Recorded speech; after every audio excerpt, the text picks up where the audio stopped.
পুলিশের নিরাপত্তার চাদরের নিচেই খনি সন্ত্রাসীদের বসবাস। এরপর জানাবো আন্দোলন নিয়ে কি ভাবছে বিএনপি, এবং সর্বশেষ জানাবো ইরানের সাথে চুক্তির পরপরই ভারতকে নিষেধাজ্ঞার হুমকি যুক্তরাষ্ট্রের। এতক্ষণ শুনছিলেন সংবাদ শিরোনাম, এবার বিস্তারিত। পুলিশের নিরাপত্তার চাদরের নিচেই খুনি সন্ত্রাসীদের বসবাস। বিগত 10 বছরে শেখ হাসিনা এদেশের মানুষের ভাতের অধিকার প্রতিষ্ঠা করেছে। বিএনপি জামায়াতের আমলে ধনীরা 3 বেলা, মধ্যবিত্ত শ্রেণীর মানুষ 2 বেলা আর গরিব মানুষ 1 বেলা খেয়ে জীবনযাপন করেছে। শেখ হাসিনা ক্ষমতায় আসার পর সকল শ্রেণীর মানুষ এখন পেট ভরে 3 বেলা ভাত খেতে পারছে। যদিও খাবারের অভাবে বিভিন্ন জায়গায় বাবা মা তাদের শিশু সন্তানদেরকে বিক্রি করে দেওয়ার খবরও শোনা যায়। তারপরও শেখ হাসিনা ক্ষমতায় এসে মানুষের ভোটের অধিকার প্রতিষ্ঠা করেছেন। এর আগে মানুষ ভোট দিতে পারত না। যদিও 30 ডিসেম্বর অনুষ্ঠিত একাদশ সংসদ নির্বাচনের ভোট গ্রহণ ফজরের আজানের আগেই শেষ হয়ে যায়। অবস্থা এখন এমন পর্যায়ে গেছে, মানুষকে মাইকিং করেও ভোট কেন্দ্রে আনা যাচ্ছে না। তারপর শেখ হাসিনা দেশের অর্থনীতির ভিত্তিকে এতই মজবুত করেছেন যে কিয়ামতের আগে আর ধসে পড়ার কোনো সম্ভাবনা নেই। কিন্তু বাস্তবতা হলো, কথিত বায়বীয় উন্নয়নের হাজার হাজার প্রকল্প তৈরি করে শেখ হাসিনার আপনজনরা লাখ লাখ কোটি টাকা লুটে পুটে নিচ্ছে, যার কারণে দেশের শেয়ার বাজার এবং ব্যাংকিং সেক্টর একেবারেই ধসে পড়েছে। দেশের সর্বোচ্চ আদালতও এখন প্রায় প্রতিদিন এসব দুর্নীতির বিরুদ্ধে চরম ক্ষোভ প্রকাশ করছেন। তারপর এদেশের মানুষ একসময় সেকেল তথা মধ্যযুগীয় যুগে বসবাস করত। শেখ হাসিনা বিগত 10 বছরে ডিজিটালের মাধ্যমে মানুষকে আলোর যুগে নিয়ে এসেছেন। তিনি দেশকে ডিজিটালের এমন আলোয় আলোকিত করেছেন যে ছেলেমেয়েরা এখন গায়ের পোশাক খুলে হাফ প্যান্ট পরে ঘুরে। বিষয়টা হলো, শেখ হাসিনার উন্নয়নের সব কিছুই আপনি ভোগ করবেন, কিন্তু শর্ত হলো ঘর থেকে বের হবেন না। কারণ বাসা থেকে বের হয়ে পুনরায় সুস্থ শরীরে আপনি বাসায় ফিরে আসবেন, সেই গ্যারান্টি বর্তমানে এদেশে নেই। এছাড়া রাস্তায় আপনার স্ত্রী, বোন, সহকর্মী কিংবা পরিচিত কোনো নারীকে বখাটেরা উত্ত্যক্ত করলে কখনো প্রতিবাদ করবেন না, মাথা নিচু করে চলে যাবেন। আর যদি প্রতিবাদ করেন তাহলে ফলাফল বরগুনার রিফাত ও ঠাকুরগাঁওয়ের সানজিদা আক্তারের মতোই হবে। আপনি যদি ক্ষমতাসীন দলের কোনো পর্যায়ের নেতাকর্মী না হন, তাহলে পুলিশের কাছে গিয়েও কোনো লাভ হবে না। কারণ বর্তমান পুলিশ নামের পেটোয়া বাহিনীকে আপনার নিরাপত্তার জন্য নিয়োগ দেওয়া হয়নি। তারা নিয়োজিত আছেন ক্ষমতাসীন দলের মাস্তান, গুন্ডা, পান্ডা ও সমাজের চিহ্নিত মাদক সেবী ও সন্ত্রাসীদের রক্ষা করার জন্য। টেলিভিশনে, পত্রিকার পাতায় ও অনলাইন গণমাধ্যমের খবরে হয়তো দেখবেন পুলিশের আইজি বলছেন আইন শৃঙ্খলা পরিস্থিতি সম্পূর্ণ নিয়ন্ত্রণে, সমাজে কোনো অপরাধ কর্মকাণ্ড হচ্ছে না, নাগরিকদের ভয় আতঙ্কের কোনো কারণ নেই। সাবধান, পুলিশের কথা বিশ্বাস করলে মরবেন। কারণ পুলিশ কখনো আপনার বন্ধু নয়, তারা হলো মাদকসেবী আর সন্ত্রাসীদের রক্ষাকারী। সন্ত্রাসীরা আপনাকে কুপিয়ে হত্যা করলেও পুলিশ এটাকে বলবে বিচ্ছিন্ন ঘটনা।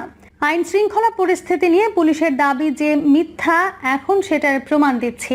বিগত 26 দিনে সারা দেশে 22 নারী পুরুষকে কুপিয়ে হত্যা করেছে সন্ত্রাসীরা। 26 জুন বুধবার রাতে সিরাজগঞ্জের উল্লাপাড়ায় মা ছেলেকে কুপিয়ে ও গলা কেটে হত্যা করেছে দুর্বৃত্তরা। 26 জুন নারায়ণগঞ্জের রূপগঞ্জ উপজেলায় ইউপি সদস্য ও আওয়ামী লীগ নেত্রী বিউটি আক্তার কুট্টিকে কুপিয়ে হত্যা করা হয়েছে। 22 জুন শরীয়তপুরের নড়িয়ায় ইমরান হোসেন সর্দার নামে এক যুবলীগ নেতাকে কুপিয়ে হত্যা করেছে দুর্বৃত্তরা। 21 জুন রাজশাহীর মোহনপুরে আসমা বেগম নামের এক গৃহবধূকে ধর্ষণের পর কুপিয়ে হত্যা করা হয়। 19 জুন মাদারীপুর সদর উপজেলা নির্বাচনে জয় পাওয়া বিদ্রোহী প্রার্থীর সমর্থকদের হাতে আওয়ামী লীগ মনোনীত প্রার্থীর সমর্থক ও স্থানীয় ছাত্রলীগ কর্মী এরশাদ মুন্সি নিহত হয়েছেন। কুপিয়ে হত্যার এই পরিসংখ্যান থেকে নিশ্চয়ই আপনি দেশের আইন শৃঙ্খলা পরিস্থিতি সম্পর্কে কিছুটা হলেও ধারণা নিতে পারছেন। আর পুলিশ যে নিরাপত্তার চাদরের কথা বলে সেটাও কিন্তু সত্য। তবে হ্যাঁ, পুলিশ তাদের সেই নিরাপত্তার চাদর দিয়ে মূলত খুনি, মাদকসেবী, সন্ত্রাসী, চোর, ডাকাত, ছিনতাইকারীদেরকে ঢেকে রেখেছে। কথাটা আরো সহজভাবে বলায়, পুলিশের নিরাপত্তার চাদরের নিচেই এখন খুনি, সন্ত্রাসী ও মাদকসেবীদের বসবাস। কারণ সত্যিকার অর্থে যদি পুলিশ প্রকৃত অপরাধীদেরকে গ্রেফতার করে আইনের আওতায় এনে দৃষ্টান্তমূলক শাস্তি দিত, তাহলে প্রতিদিন এভাবে কাউকে কুপিয়ে হত্যার দুঃসাহস দেখাতো না। অপরাধীদেরকে লালন করার কারণেই সামাজিক অপরাধ আজ সীমার বাইরে চলে গেছে। আন্দোলন নিয়ে কি ভাবছে বিএনপি? আন্দোলনের লক্ষ্যে আবার নিজেদের গুছিয়ে তোলার চেষ্টা করছে বিএনপি। একই সঙ্গে গণতন্ত্র এবং ভোটাধিকার পুনরুদ্ধারের দাবিতে সোচ্চার বিরোধী দলগুলোকে সক্রিয় করতে চাইছেন দলটির নীতি নির্ধারকেরা। এ লক্ষ্যে তারা যুগপৎ আন্দোলনের শরিকদের সঙ্গে আলোচনার পর নতুন করে রাজনৈতিক কর্মকৌশলের চিন্তা করছেন। বিএনপির নেতারা বলছেন, 7 জানুয়ারির জাতীয় সংসদ নির্বাচনের পর উপজেলা পরিষদের প্রথম ধাপের নির্বাচনে ভোটের হার সর্বনিম্ন হয়েছে। এটাকে তারা বর্তমান সরকারের প্রতি সাধারণ মানুষের অনাস্থা এবং বৈরী মনোভাবের প্রতিফলন বলে মনে করছেন। তাদের মূল্যায়ন, ক্ষমতাসীনদের প্রতি মানুষের বিরক্তি প্রকাশ পাচ্ছে, কিন্তু বিরোধী দল সেটাকে কাজে লাগাতে পারছে না। দেশের অর্থনৈতিক অবস্থা বিপর্যয়ের দ্বার প্রান্তে। প্রতিটি নিত্য প্রয়োজনীয় পণ্য সহ পানি, বিদ্যুৎ ও গ্যাসের দাম অস্বাভাবিকভাবে বাড়ছে। সামগ্রিক পরিস্থিতি বিবেচনায় নিয়ে সংসদ ও উপজেলা নির্বাচন বর্জনকারী বিরোধী দলগুলোকে খুব শিগগির ঐক্যবদ্ধ করে একটা যুগপৎ কর্মসূচি শুরুর চেষ্টা করছেন বিএনপির নেতৃত্ব। তবে সে পরিকল্পনা এখনো চূড়ান্ত হয়নি। সংশ্লিষ্ট দায়িত্বশীল সূত্রগুলো জানিয়েছে, মূলত এ লক্ষ্যেই যুগপৎ আন্দোলনের শরিকদের সঙ্গে মত বিনিময় শুরু করেছে বিএনপি। তারই অংশ হিসেবে গতকাল সোমবার সন্ধ্যায় জাতীয় সমাজতান্ত্রিক দল জেএসডির সভাপতি আসম আব্দুর রবের উত্তরার বাসায় যান বিএনপির মহাসচিব মির্জা ফখরুল ইসলাম আলমগীর। রবের শারীরিক খোঁজ খবর নেয়ার পাশাপাশি তারা সামনের রাজনৈতিক কর্মকৌশল নিয়েও কথা বলেন বলে জানা গেছে। এর আগে গতকাল বিকেলে গুলশানে বিএনপি চেয়ারপারসনের রাজনৈতিক কার্যালয়ে জাতীয়তাবাদী সমমনা জোট ও বাংলাদেশ লেবার পার্টির সঙ্গে পৃথক বৈঠক হয়। বিএনপির স্থায়ী কমিটির সদস্য নজরুল ইসলাম খানের নেতৃত্বে বৈঠকে স্থায়ী কমিটির সদস্য সেলিমা রহমান ও ভাইস চেয়ারম্যান ও মোহাম্মদ শাহজাহান উপস্থিত ছিলেন। সংশ্লিষ্ট ব্যক্তিদের সঙ্গে কথা বলে জানা গেছে, 2 দিনের বৈঠকে দেশের বিদ্যমান রাজনৈতিক, সামাজিক এবং অর্থনৈতিক পরিস্থিতি, বিশেষ করে পানি, বিদ্যুৎ ও গ্যাস সহ দ্রব্যমূল্যের ঊর্ধ্বগতিতে জনজীবনে বিপর্যয়, টাকার অবমূল্যায়ন, ব্যাংক সহ বিভিন্ন অর্থনৈতিক প্রতিষ্ঠানে লুটপাট, রাষ্ট্রীয় ঋণের দ্রুত বৃদ্ধি, সীমান্তে মানুষ হত্যা এসব বিষয় নিয়ে আলোচনা হয়েছে।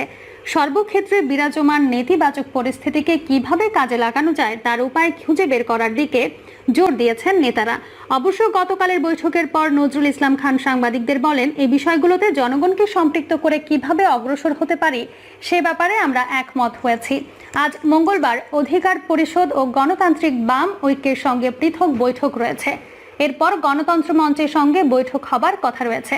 গত রোববার অলি আহমেদের লিবারেল ডেমোক্রেটিক পার্টি ও জাতীয় পার্টির মোস্তফা জামাল হায়দারের নেতৃত্বে 12 দলীয় জোটের নেতাদের সঙ্গে বৈঠক হয়।